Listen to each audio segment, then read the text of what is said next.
Halo Bola Sporter, kembali lagi di segmen obrolan malam alias Omang bersama saya Meta dan ada rekan saya. Arif Setiawan. Oke, kali ini kita akan membahas apa Arif? Kira-kira tentang U19 kan kemarin maksudnya kan timnas U19 iya. Indonesia. Kan kemarin kan pergi ke Korea Selatan mempersiapkan diri untuk Piala Dunia nanti. Piala Dunia U20 2023. Nah, kira-kira ini timnas U19 Indonesia ini dalam pemusatan latihan di Korea Selatan ini ngapain aja mereka? Kira-kira Kemarin sih kan latihan fisik pasti. Yang kedua kan ada uji coba kan melawan tim yang lebih kuat kan, persiapan yang lebih baik lah daripada tim-tim yang di Indonesia kan sulit. Kata saya kan pernah bilang kan kalau cari tim di Indonesia itu sulit buat uji coba, apalagi yang muda-muda. Terus datang ke sana langsung adaptasi, belum lama tapi langsung dihadapkan dengan yang menang tuh dan yang pertama. Oke, berarti ini bentar sebelum kita bahas uji coba timnas U19 Indonesia, timnas U19 Indonesia sama Sintayong itu berangkat ke Korea Selatan sekitar 7 Maret ya. Ini berarti sekitar sudah hampir sebulan lebih dikit. Timnas U19 Indonesia pemusatan latihan di Korea Selatan ya. Nah, dalam sebulan ini mereka menghadapi beberapa uji coba. Tercatat ada 9 pertandingan. Nah, masuk Rif, kira-kira lawan pertama mereka siapa nih? Nah, itu kan Yongnam. Tapi hasilnya kurang baik lah Pak. Kan pertama kali ke sana langsung kalah 1-5. Tapi kan kemarin kan cetak golnya Ricky Pratama kan. Kan pernah bilang katanya pemain timnas itu masih butuh adaptasi lah. Suasana di sana kan juga dingin. Jadi kalah kan nggak apa-apa lah. Nggak apa-apa. Terus lanjut ke pertandingan kedua kalah lagi Pak. Nah, ini melawan siapa nih? Yang Korea. Timnas U19 Korea Selatan. Nah, kita tahu kan ya mungkin ada perbedaan ini ya. Ya kalau ini wajar lah. kalau kalah wajar lah. Adaptasi belum berjalan baik. Terus dihadapkan dengan Korea Selatan U19 kan Mbak? Ya, U19 jadi kalah kualitas, kalah 0-7. Kalah 0-7 itu telak banget ya. Telak. Tapi gimana nih? Excuse-nya apa nih? ya wajar lah kalau gitu kan kembali lagi itu wajar lah. Musuhnya berat, adaptasi belum kan, belum lama di Korea juga. Terus lawan Daegu, nah itu baru bangkit. Lawan Daegu University ya di pertandingan ketiga. Itu kan bangkit menang 2-1 kan lewat Ronaldo kan cetak gol juga kan tuh. Ronaldo Pateh ya, pemainnya Madura United. Itu penting sih Mbak bagi U19 kan, pemain pengalaman kan banyak juga kan, seperti Ronaldo, ada Marcelino juga. Nah itu menang 2-1. Tapi lagi-lagi saya kalah lagi Mbak. Di pertandingan keempat. Tapi ya lagi-lagi kan musuhnya Korea Selatan lagi. Tapi lebih baik lah bisa mencetak 1 gol. 1-5 kan skornya. Iya, ada peningkatan. Ada peningkatan. 1 gol tuh dari siapa tuh? Dari ya lagi-lagi pemain berpengalaman. Marcelino kan pemain Persibaya kan kemarin kan di Liga 1 kan udah sering main juga, jadi dapat. Berarti ini ya ada perubahan ya dengan hadirnya Marcelino Ferdinand ya. Ya penting lah, sama Ronaldo kan dari tumpuan bisa dikatakan. Terus habis melawan timnas U19 Korea Selatan yang kedua, timnas Indonesia melawan Kim Jong ya. Nah, ini meraih hasil imbang dengan skor 2-2. 2 golnya dicetak oleh Raffi Asrul sama Subhan Fajri. Nah, ini kayaknya hasil imbang pertama nih atau satu-satunya selama 9 kali pertandingan di Korea Selatan. Itu kan kalau nggak salah kan sundulan kan, gol 9 kan Subhan itu kan. Nah, menariknya kan sebelum pertandingan kan Sintayong kan pernah fokus latihan ke fokus crossing sundulan. Nah, ini kan terbukti berhasil kan cetak 1 gol lewat sundulan. Oke, berarti setelah itu pertandingan lawan Pohang. Itu tim U18-nya ya? Iya, U18. Nah, ini positif lagi nih, menang lagi 2-0. Ya, makin meningkat. Sintayong kan juga sendiri mengaku sendiri kan, pemainnya mulai meningkat, mulai agresif. Adaptasi sudah bagus juga, jadi menang.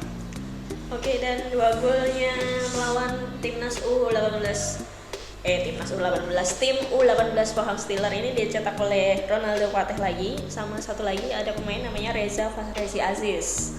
Nah, ini Ronaldo Pateh emang cukup ini ya, jadi tumpuan ya selain Marcelino Ferdinand ya. nggak bisa dihindarkan sama pengalaman sih, kan kemarin sama Madura kan juga Iya. jadi pemain termuda juga, mulai debut kan, sebelum kan gabung Persib tapi kan sayangnya nggak dimainkan di Persib. Berarti kesempatan pemain-pemain muda di Liga 1 itu sangat berpengaruh ya untuk misal pembentukan squad timnas kayak gitu. Iya. Terbuktinya ada Marcelino sama Ronaldo ini kayak jadi pembeda gitu. Ya, dari Persib kan juga ada Kakang juga kan, sama Persib kan kemarin kan juga gencar-gencarnya mainkan pemain muda seperti Ferrari itu kan sudah bagus lah, dapat pengalaman jadi nanti lebih siap dibandingkan pemain-pemain lain. Oke. Terus setelah melawan Pohang Steelers, timnas U19 Indonesia itu melawan tim universitas ya, namanya Kyungil University. Dan ini meraih kemenangan dengan skor 2-1. Dan 2 golnya dicetak oleh Arsa Ramadan sama Robani Tasnim ya. Ini ada hasil positif lagi nih. Iya, positif lagi. Kan jadi kan 3 kali nggak kalah kan, imbang terus 2 kali menang kan, cetak 2 gol juga kan, udah bagus, udah mulai bagus lah di Korea Selatan. Tapi sayangnya kan lagi-lagi pertandingan selanjutnya kalah lagi. Lawan timnas Kembali lawan Pohang. Tapi ini Pohangnya Pohang senior yang ya. senior. Berarti ya Jadi levelnya beda gitu. Yang junior ngadu sama yang senior, terus ngalahin 1-5 gitu. Gak gitu juga rasanya. Gitu. Mungkin ini aneh ya, melihat level kualitasnya ingin lebih tinggi Ya. gitu loh, lawannya tim senior dan ya walaupun hasilnya kalah ya 1-5, tapi kan lawannya tim senior gitu kan. Ya positifnya bisa cetak gol lagi kan, tambah percaya diri lah. Gol gitu kan. Nah yang terakhir nih, ada pertandingan terakhir tim lawan Yeongnam University, itu yang udah dilawan timnas U19 Indonesia yang pertama. Jadi ini pertandingan kedua mereka dengan tim yang sama. Dan ini timnas Indonesia kalah ya 1-3 di pertandingan terakhir mereka di uji coba di Korea Selatan. Jadi kan, tapi kan endingnya kan ada peningkatan dulu mbak. Ya pertama kali 1-5, terus terakhir kan 1-3 kan ada peningkatan. Sintayong sendiri kan juga mengakui tadi bahwa memang kalah, dari skor kalah, tapi permainan pemain mulai agresif, mulai bisa membangun serangan lah. Berarti secara Ada peningkatan overall lah, ada peningkatan. dari 9 pertandingan ini menurut Arif kesimpulannya gimana selama sebulan di Korea Selatan? Progresnya dari progres ya, dari progres positif lah, apalagi kalau untuk persiapan Piala Dunia kan buat Piala Dunia tahun depan kan masih ada 1 musim lagi kan, nanti pemain kan kembali ke klubnya masing-masing kan, ada waktu bermain lagi kan, itu tambah ilmu lah bagi pemain, tambah mental juga, apalagi nanti kan ini habis ini kan ada turnamen lagi ya mbak, ada agenda lagi kan? Ya, setelah pemusatan latihan di Korea Selatan, rencananya sih tadi saya baca-baca gitu, Sintayong ini mengungkapkan bahwa timnas U19 Indonesia tuh bakal ikut turnamen Tulun ya, yang ya cukup bergengsi sih kayaknya. Kalau saya baca-baca tuh kayak melahirkan Zidane, Ronaldo gitu ya, dan Egy Maulana pun juga pernah mengikuti Tulun ini bersama timnas yang tempo yang lalu kayak gitu sih. Ini kapan loh? Kalau Tulun sekitar 29 Mei sampai Juni ya, jadi kayak sebelum SEA Games ya, kayak gitu. SEA Games sekitar Mei 2022. Dan mungkin Sintayong bisa memimpin timnas U23 di SEA Games. Habis itu kalau mau ikut turnamen Tulun dia bisa, tapi langsung gitu, kayak gak ada jeda gitu. Jadi jadwalnya sibuk ya mbak ya. Kan ini Sintayong kan di Korea Selatan, nanti timnas U19 balik lagi ke Indonesia, Sintayong menukangi U23 kan yang berangkat ke Korea Selatan buat pemusatan latihan untuk SEA Games gitu. Habis itu kemungkinan akan memimpin ke Tulun kalau jadi ya gitu. Ini kan baru rencana awal gitu kan. Kayak gitu. Nah ini ngomong-ngomong timnas U19 Indonesia, kayaknya dari hasil 9 pertandingan ini itu kayak udah ada apa ya, pemain-pemain yang kayak menonjol gitu ya. Ya tadi sempat disinggung kayak Marcelino Ferdinand, Ronaldo, dan ada satu lagi mbak, apa? Subban itu loh kan dari Subban Raja. ya, Subban Kalau Fajri. Ronaldo sama Marcelino kan udah banyak cari tahu lah. Kalau Subban kan mungkin pendatang baru tapi langsung bersinar lah di timnas ini. Ya mungkin benar kata Arif tadi, ada 1 musim ya Liga 1.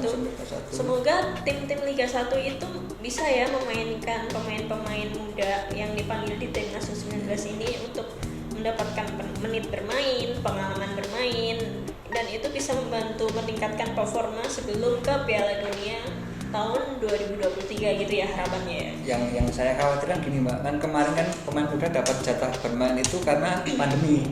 Jadi pemain yang bawah sedikit, mau tidak mau kan klub mainkan pemain muda.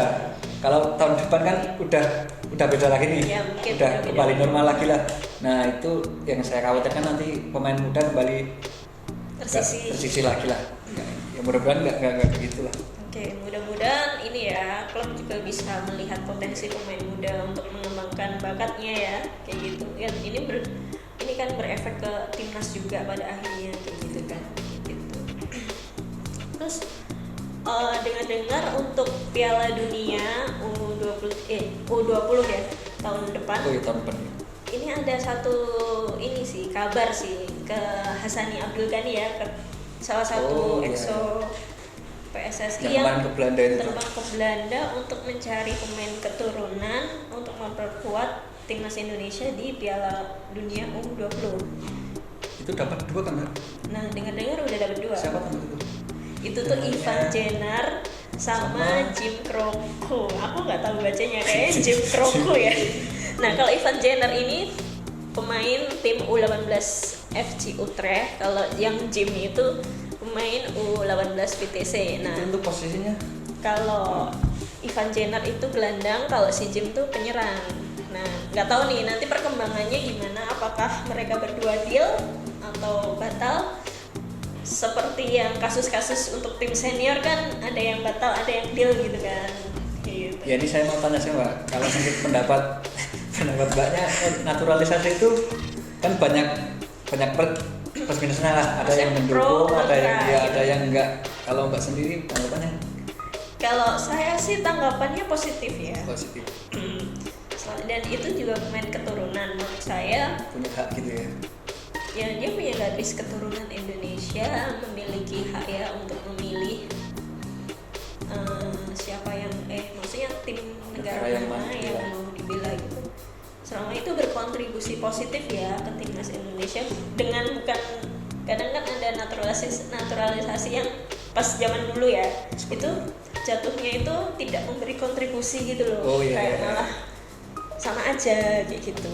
Yang penting nanti kayak misal walaupun ada 2 atau 3 gitu, yang penting tuh bisa mengangkat performa timnas Indonesia seperti itu. Apalagi masih muda juga kan, Masih muda gitu kan, panjang lah. masih panjang. Nah, kalau Alif pro atau kontra? Saya sih masih setuju demi prestasi, demi prestasi timnas kan seperti ini, ngincar kayak Piala AFF sendiri kan kita masuk final terus, tapi kan gagal juara kan itu gimana gitu loh Mbak. Paling banyak di ya, nyesek final, ya, tapi kan tinggal ya, selamat gitu ya. jadi kan butuh pemain-pemain kayak gitulah, 1-2 nggak apa-apa. Yang penting Tapi ini ya, yang penting jangan kayak misal boleh nih kita naturalisasi, tapi jangan melupakan pengembangan pemain muda di Indonesia tuh juga harus ditingkatkan gitu. Jadi kayak seiring gitu loh, kayak jangan kayak ketergantungan untuk naturalisasi gitu. Sebenarnya boleh naturalisasi, tapi asalkan pengembangan pemain muda di misal sistem liga muda ya di Indonesia tuh kan belum secara konsisten ada gitu loh. Yang penting tuh ditingkatin dulu kayak gitu. jadi kembali ke PSSI-nya lagi Mbak ini. Ya kembali ke federasi, pemilik klub juga kan juga ini kan. Iya sih, kalau lihat Liga 1 kan kemarin kan juga yang nonjol itu kan pemain luar semua tuh. Ya ada sih beberapa pemain Ya. muda yang menonjol kayak Beckham, Ferdinand juga, kayak gitu, Ronaldo kayak gitu sih. Nah,